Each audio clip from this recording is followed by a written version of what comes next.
مرحلة المراجعة هي أهم خطوة قبل الامتحان، علشان كده عملنا جروب الريفيجن. مش بس هيساعدك تراجع، لكن كمان هيديك طريق منظم يخليك تدخل الامتحان جاهز 100%. جروبات المراجعة معمولة علشان تحل أكبر مشكلة بتقابل أي متدرب، إنك بتذاكر لوحدك وبتكون متشتت. هنا هتلاقي تدريب مستمر على الموك إكزامز والأسي كويستشنز ومناقشات تفاعلية تخليك تفهم أكتر وتثبت المعلومة. وكمان هتتعلم استراتيجيات للامتحان تساعدك تدير وقتك وتجاوب بثقة.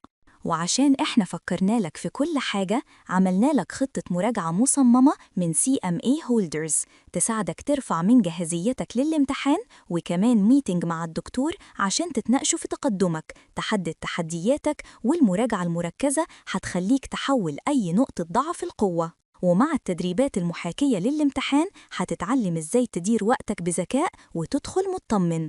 هتلاقي خطة مراجعة معمولة مخصوص على حسب سرعتك، مع إرشاد من الدكتور يساعدك تنظم وتعدل خطتك.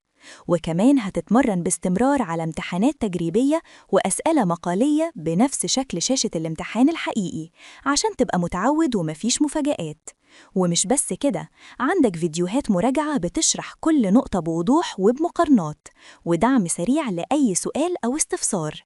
خلينا نشوف سوا إزاي بنراجع. علشان تعرف تحل السؤال صح باذن الله. دي كانت اول نقطه. النقطه الثانيه دخلنا على الفاينانشال ريشيوز واتعلمنا بقى 40 ريشيو. وهنا انا حاطط لك المجموعات كامله اهو، واللاينز الاصفر في الاخضر دول دي افكار مختصره هنراجعها مع بعض من جوه الاسئله، علشان برضو الفيديو دوت افكرك بكل فكره. طب نسمي الله.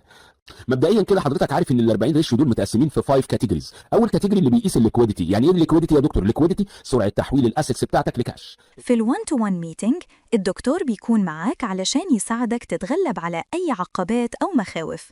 كمان بيجهز لك خطة مراجعة مخصصة تناسبك أنت بالذات، وطول الوقت هتلاقي دعم وتشجيع يبني عندك الثقة قبل الامتحان علشان تدخل وأنت مطمئن وجاهز.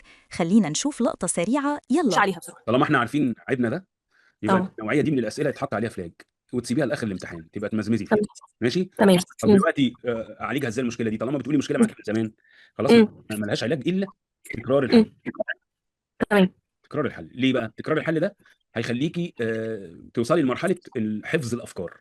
ان انا اوكي. فاهمه لما يتقال لي فلان زاد وفلان نقص، انا هعوض امم هنا بكذا واعوض هنا بكذا اوتوماتيك. نبقى احنا مبرمجين امم زي الاي اي كده، نعلمه زي الماشين ليرنينج. انا بعلم دماغي لما تيجي الفكره امم بالمنطوق الفلاني اعرف اتصرف واعمل كذا. ماشي، فهمت حضرتك. فاهماني؟ امم في جروب المراجعة هتلاقي أسئلة ونقاشات مستمرة، بتجاوب وبتشارك وبتستفيد من إجابات زمايلك.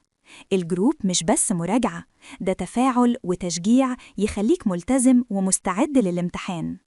دلوقتي جه وقتك، انضم لجروب الريفيجن وخليك مستعد وواثق يوم الامتحان. الأماكن محدودة، فاغتنم الفرصة وسجل من دلوقتي.